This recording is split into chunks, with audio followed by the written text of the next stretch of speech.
I thought that, we knew it was going to be a formidable opponent with Iran, and they have history. In '98, they had beaten the U.S. 2-1. The only other time they played was a friendly. It was 1-1 between them. Carlos Queiroz, whose meticulous attention to detail, is renowned in the world game.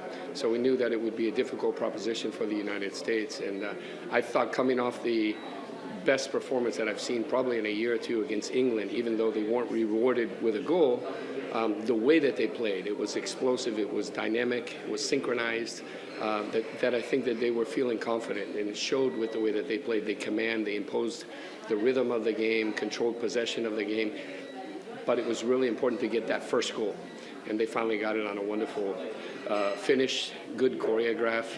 Pulisic, he was taken down injured when he scored and rushed to the hospital, but he's going to be all right to play against the Netherlands. So, yeah, I thought it was good. A little questionable at the end. There was a tactical change where he put in 3 center backs, learning from the Wales match and saying he didn't want to concede a goal like they did, and he couldn't concede a goal because otherwise the United States would be out. But overall, I give high marks. Very good performance in a stressful situation for a very young, talented squad. So, have they reached that level? I think it's hit and miss every World Cup because football truly is cyclical. Even when you have amazing players and talent, it's got to come together with timing is everything. And the timing looks good right now. They're building to a crescendo and on the ascendancy. But yeah, obviously the experience, it's a young side. And we think that in 2026, this team will even be better because we'll have added players from our under-20 squad that are playing extremely well. And the confidence of having this experience in these type of events really helps in future World Cups.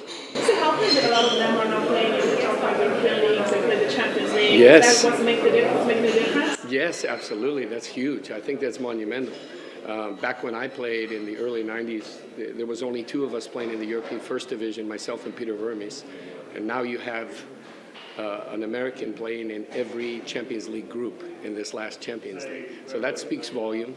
But still, it's one thing to play in big teams. It's another thing to perform for the heavy shirt of your national team.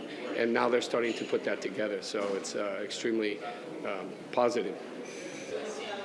Yeah, I think he's fundamental. He is an important beast. His characteristics that he brings that differentiates from several players. We have a few other that have that quality, but Pulisic has the explosive accelerations, low center of gravity, good mobility, and he has that knack and that sense to be able to drive in the axis of the field.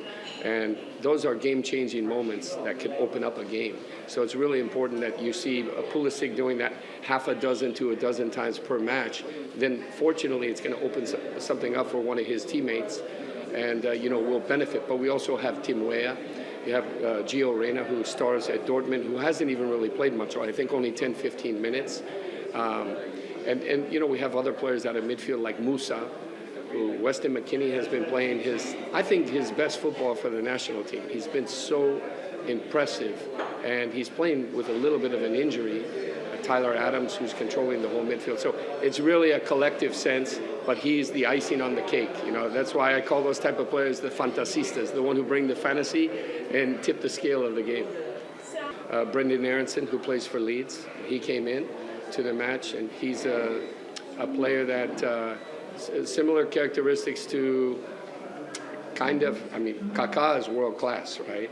But he has that painting of a kind of player, the broad stroke of a player that could accelerate 15, 20 yards in a gap. He's very dynamic, has a good sense and feel for the goal and the attacking area. So I think Brendan Aronson would be the obvious choice to fill in the position for Christian Pulisic. Well, I think the defense with the U.S. collective starts up high. I thought that they regressed a little bit too much in the second half, so they'll need to make an adjustment there. Watching the Netherlands play against Qatar last night, I think that they're building, like we've seen the big countries in World Cups past, how Germany does, how Argentina does, how Italy does, your country.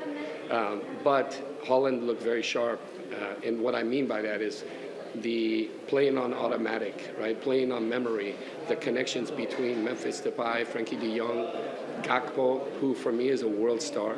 He scored in 3 consecutive World Cup. matches, and he's the difference maker for me, like Patrick Kluivert or Ruud Gullit or Marco van Basten, Bergkamp, that type of quality of player you could see in the making. So this will be the toughest test for the U.S. by far, by the way that Holland are starting to play. They're a little more commanding, and they play similar to Spain in the sense that they're possessing, but they're possessing in your half. And they're very comfortable to play that way and attack that way, which is the most difficult thing for any defense. It's really hard to tell, because if the United States are able to start on the front foot the way they did against England, I think they can play with anyone. The question is, can they keep the continuity for 90 minutes? Great teams know how to break the moments of surprise, and Holland is one of those teams. You know, there's the upper echelon tier, and they're right on the cusp of the upper echelon. They have young players. They only had, I think, 3 players that had played in the 2014 World Cup with that type of experience, didn't play. So I think the game is going to be very tight. Of course, I want to see the United States, you know, come through, but I think Holland will be in command for good portions of the match, and they'll know how to impose themselves going forward. The United States will have the counter-attacking attribute to the game, and they have clinicians that can score and also get into the attack. So I think it's the flip of a coin. Definitely a tougher match for the United States than what they faced last night. So we'll see. You have to really take match by match, you know, because you never know who you're going to come up against. But in 1994, the United States was playing against Brazil. And Bora Milutinovic, one of our greatest coaches that we've had in our country in the United States, had a master stroke of putting a team together that had memory and associations and chemistry, and they could play pretty much with anyone. They beat favorites for the tournament, which was Colombia. Pelé had said Colombia was going to be the favorites to win it, and they beat Colombia. They came up against Brazil and only lost 1-0 in a match, but the match was close. And those big teams are the hard ones to beat. And I'm talking about France, Brazil, Spain. Those are the 3 big ones that I see right now. Obviously Argentina, but I think those other 3 are a cut above all the other teams that we've seen thus far. Okay, so the last one now.